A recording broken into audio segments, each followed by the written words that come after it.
পদ্মা মেঘনা যমুনার তীরে আমরা শিবির করেছি।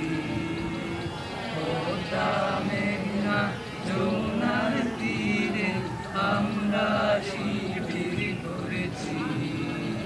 শপথের সঙ্গীত হাতে নিয়ে সকলে নবীজির রাস্তা ধরেছি।